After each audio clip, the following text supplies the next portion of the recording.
So thank you very much for the invitation, and good to see you all. So I wasn't here this morning, and I apologize. I will probably repeat some of the things that have been said. But the first thing that comes to mind is really, what is data science?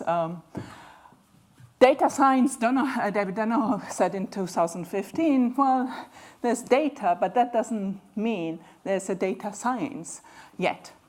So really, we can't force it to be.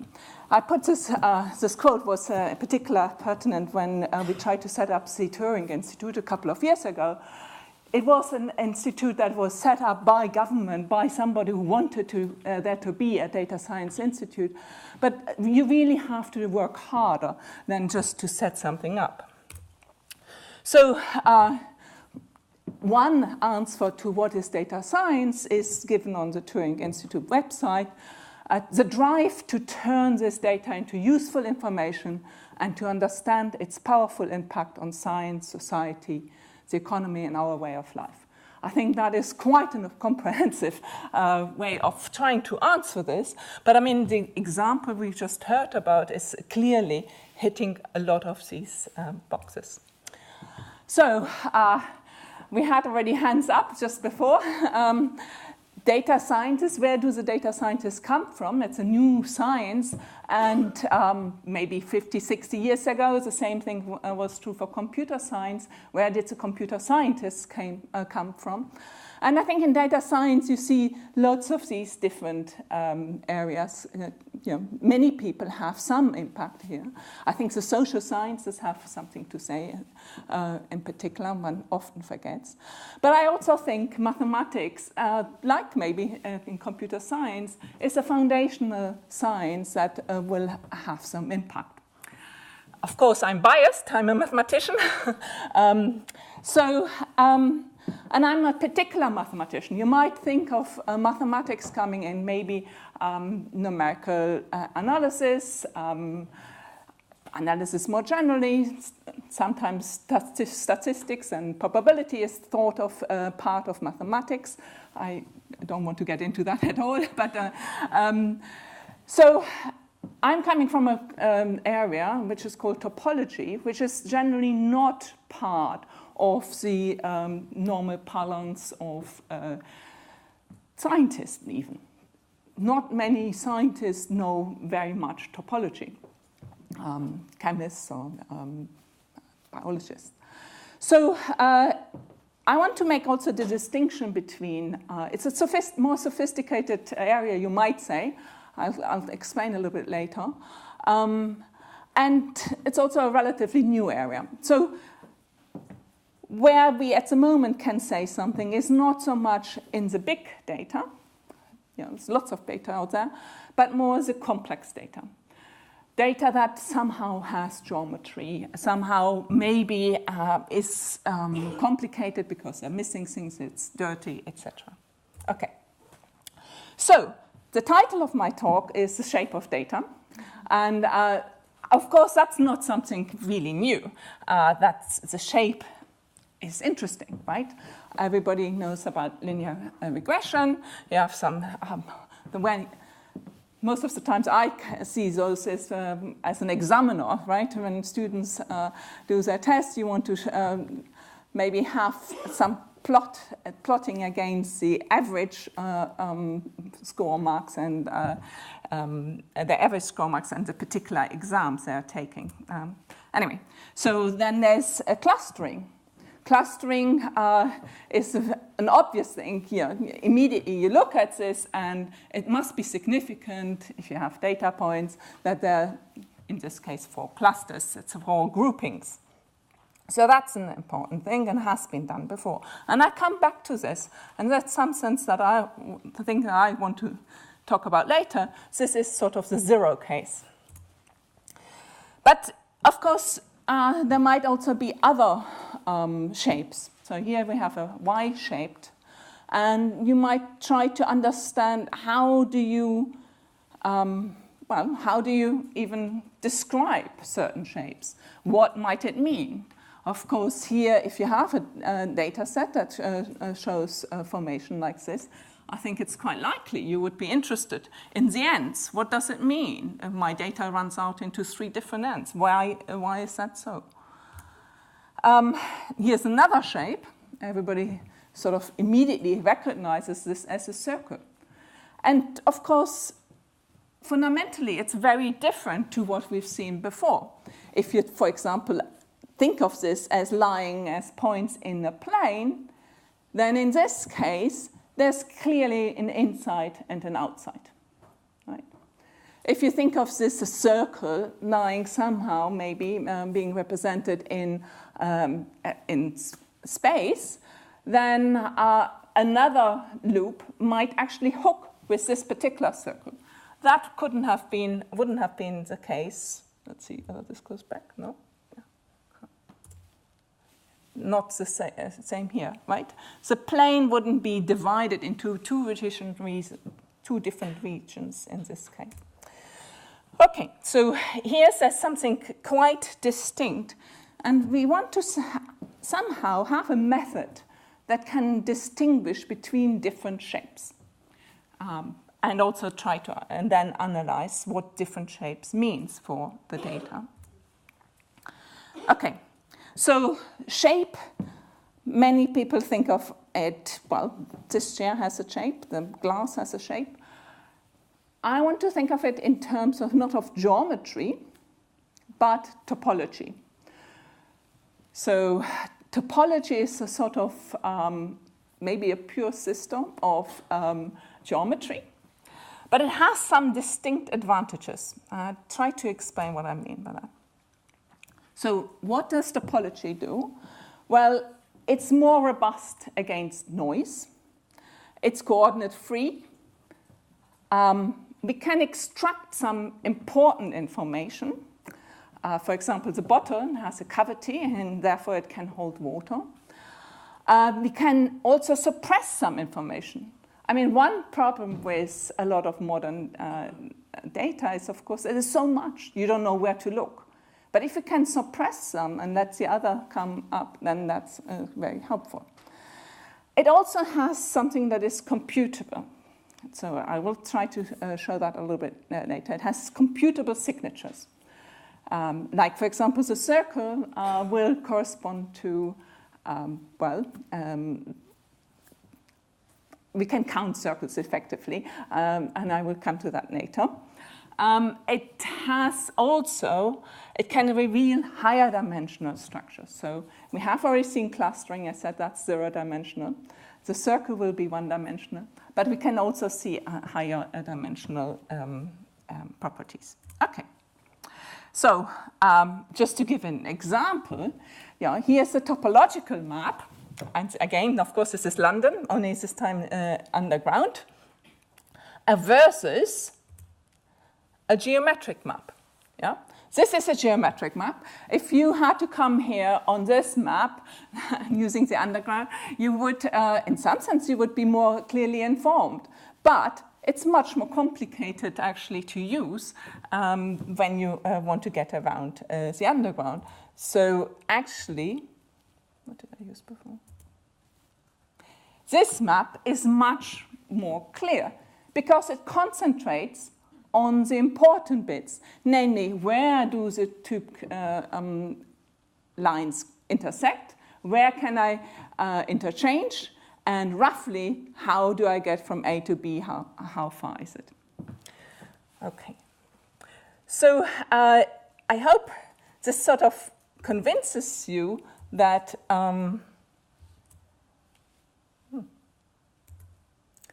that in some sense topology can extract the important information and more clearly demonstrate it.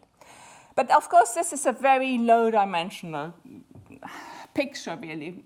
Literally, we're just talking about graphs, right? We have nodes where the interchanges are and edges where the tube lines are. But we can also think about higher dimensional, more complicated interactions that are not necessarily represented in a graph. So, for example, here you see 3 rings. And you might say, well, rings, they're either interlocked or they don't interlock. And if you wanted to represent this by a graph, you would say for each ring I have a node, and for each interlocking I have an edge, and that would tell me how interlocked these things are.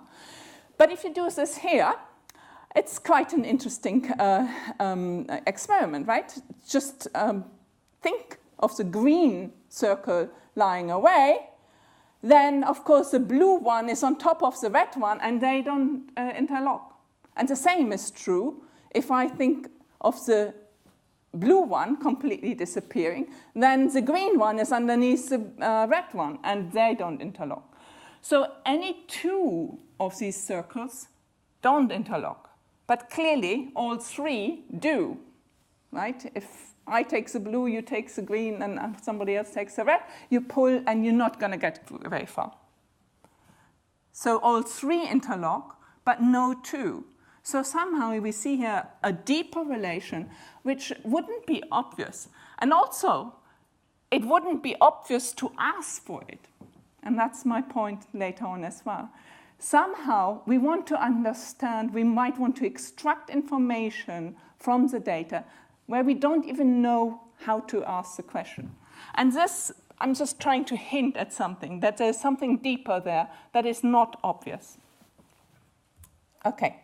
So, the area that I have been involved with, and I'm actually a novice, really, is topological data analysis. And that's partially because it's a very novel area. So, it's a new way of looking at data and a method catching global information, right? The interlocking is a global information. And there's a particular tool in topological data analysis, which is called persistent homology, which I will talk about a little bit more. Right, so what does persistent homology, or let's say first homology, tell you? Homology is one of these computable signatures of a topological space. So here we have a torus. The gray net is really signifying a torus. And we can see that, well, there's a red and a purple loop, and these are one-dimensional cycles. Yeah? These are circles, and the point is that you cannot actually contract them just by staying on the surface of this torus. And they're clearly also two different. I can't deform one into the other. So really, we're thinking of here having two very distinct loops on the torus. So one-dimensional cycles. But there's also something else. Like with the sphere, there's an inside. The torus has an inside, the inner tube, right? There's air in the inner tube, and that's a void. So there has really one cavity, one void.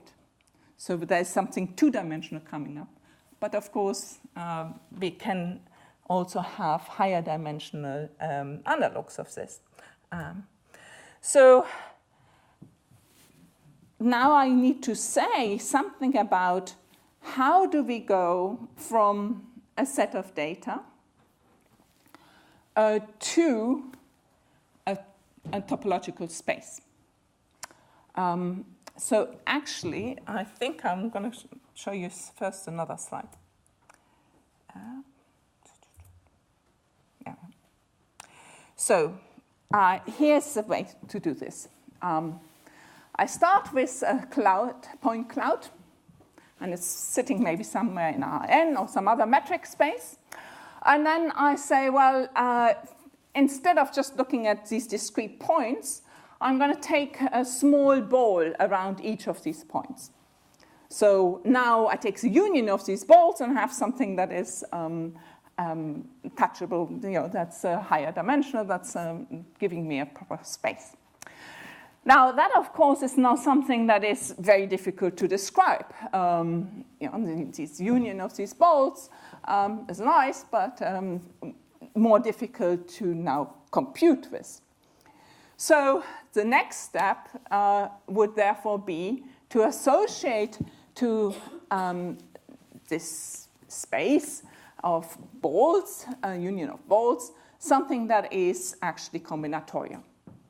And the way we do this is just simply saying, well, there are two ways that are demonstrated here. One is more refined, and the other one is easier to compute with. As you can imagine, there are always different ways, and there's more than these two, but they are good for illustration.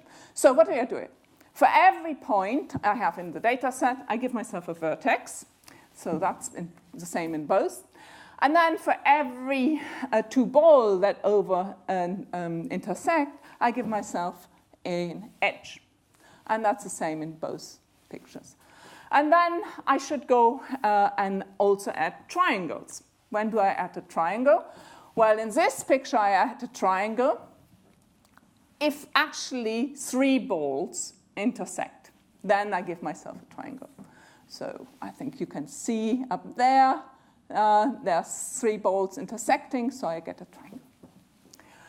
On the other hand, that is complicated, and I could also just say, well, if I have in my picture all three sides of a triangle, I just fill it in. Okay? And that's what's happening here. That's why this here is not filled in, because those three balls don't intersect. Well, here I just fill it in. Okay? Well, and you can see in some sense, of course, this picture remembers somehow a little bit more of the topology of that point cloud. We sort of see a cavity here and a cavity there and a hole up there, of course, while this one already sort of ignores those. Okay, so then you can build also a higher dimension. You put a tetrahedra in these two distinct approaches when you have four balls intersecting, or here when you have actually the triangles that make up the boundary of a tetrahedra, you fill it in. So it's not so important exactly how we do this, but it's just a way, it's just a very important thing is there are different ways for different purposes, and they're easy to do, right? So there's an easy way to associate this. So, but then the next question is, you might ask, well, you know, I have some sort of set of data.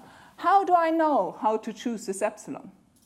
What epsilon is the right one? Because clearly, if I have a too small epsilon, I won't see anything. I just have the points.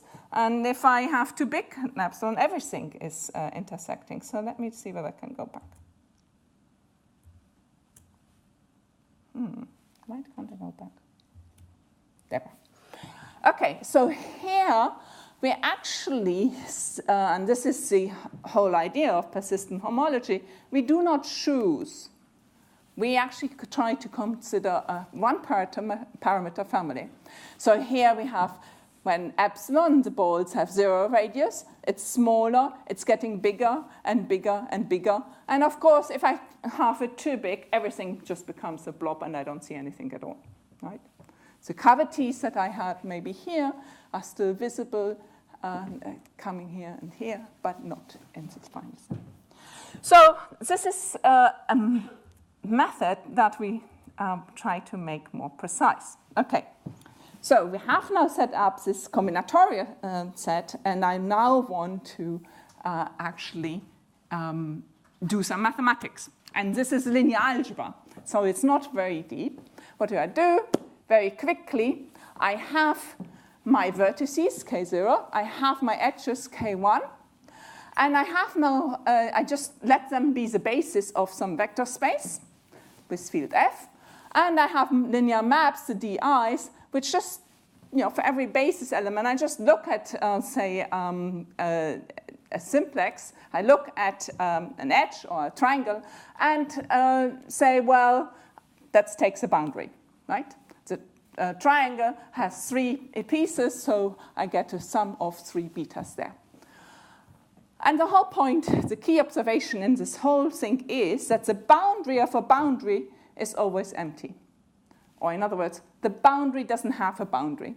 And therefore, when I look at this map, I can see that any two consecutive maps will give me 0. And that's just saying that actually the kernel of Dn, the kernel of Dn, will be containing the image of Dn plus 1.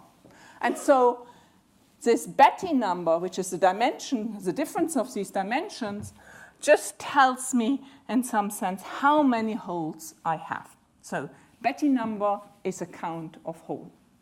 Okay? So that's the main thing to be remembered. So when we now have here our point cloud, which nearly looks like a circle, and we now do our analysis and we let our epsilon grow from 0 all the way to 2.1 in this case, and I look at the associated simplicial complexes, these combinatorial spaces, and then I can ask myself, well, here, these blue lines give me the 0 Betti number, so how many different connected components, so it's my clustering, if you like. How many different components do I have? Well, at 0, I have all of these. Every point gives me a cluster. A little bit less already at 0.6. And as I'm here, everything is already connected. And indeed, I just have one cluster, if you like. Everything is connected. On the other hand, the first Betti number, so how many circles do I get? Well, I don't have a circle in the first two, but I do get a circle at 1.1, and that survives for a while until, of course, when everything is too big, then even that circle gets filled in. So this barcode, if you like, gives us a signature of a topological signature of our point cloud. Okay, right. That's a lot of mathematics, and I apologize. But the important property that I should mention, the statistics, these barcodes that I can get from my data, are actually quite robust. I can change maybe a little bit in the data, but that means I also just get a small change in the barcodes. And we can make that precise, mathematically precise, what we mean by that. Clearly, that's something that you would want. Okay, but maybe you're not a mathematician and you are more interested in the application. So the method has been quite successfully, despite its young age, in many different application areas. So the first one, very famously, is in medicine. And I just read you the title. Topology-based data analysis identifies a subgroup of breast cancer with a unique mutation profile and excellent survival. So in other words, they were able to pick out a strand of breast cancer which basically doesn't need treatment. Okay, so it's obviously an important thing for women not to have to go through radiotherapy unnecessarily.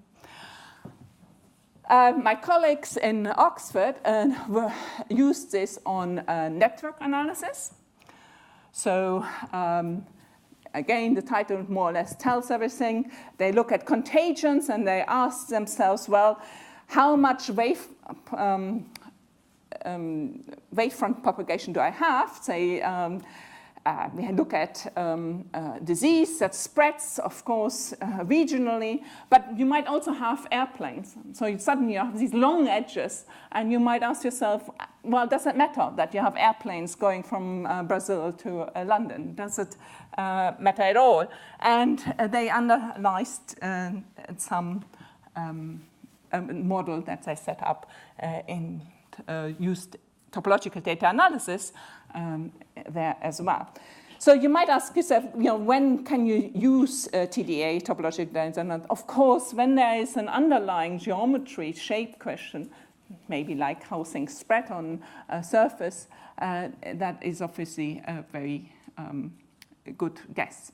Another one is in material science. Here, they are looking for nanoporous elements, and they actually, in order to build certain carbon-catching materials, they actually first tried with the computer and TDA to find those constellation of molecules that give you the biggest cavity. Okay? And that's an easy thing, again, where topological data analysis clearly comes in. And I just organized, actually, in December, a meeting on sensor networks. And again, topological data analysis can help to understand whether in some sensor network you have an evasion path, for example. Okay, how do you compute pH? Well, of course, there are programs. I don't know that much about it. We did a survey, and Nina Otter did a lot of testing, different programs, and written a survey paper on this, which seems to be well received. Since then, there has been more improved software inspired by something called Morse theory. And there's also, and this is something that we didn't survey, the interlink with statistics. There's an R program package that does TDA and translates, in some sense, from more statistical tools to the ones that we surveyed. Okay, what are the challenges for persistent homology? Well, clearly you want fast programs, so if there are many programmers, that's certainly a big area. We do need to understand better, and I do mean the whole community in some sense, because, as I said, topology, geometry is not, especially topology, is not something that is in the standard toolkit for scientists. And I think we do need to understand better of what these Betty numbers, what these cavities mean in data. There's another thing. I showed you how to vary one parameter, but often you might want to have more than one parameter. So multi-variable parameter persistent homology is a tricky area.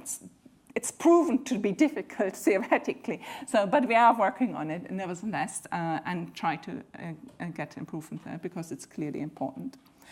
There are other theoretical underpinning, and that's sort of, if you take a sample, say, from a surface, you would want to know what is, when do you know that you can recover the surface? So that's something we're working on. And of course, we need to connect this with statistics. So let me just very briefly say, this Nina, again, who has worked on multi-persistence. For example, if you have pixels, there's just a grayscale, but if you have already two colors, then you need multi-variable persistence. Here's something I'm working with another student, and this is effectively trying to understand when do we recover all the right Betty numbers, when does the sort of the point cloud give us the topology of the underlying space. So here's another, one of my last slides, is advertisement for our topological data, Center for Topological Data Analysis. We just were very pleased to get a large grant from the EPSRC, and one of the visions we have is to build up some national center for topological data analysis. If you're interested, there's a kickoff meeting in September. So, conclusion, TDA provides a viewpoint that is combinatorial. It is easy to grasp, actually, and it has degree of robustness that is, can be quantified and is successfully applied already to many domains. So, data has shape, and shape matters.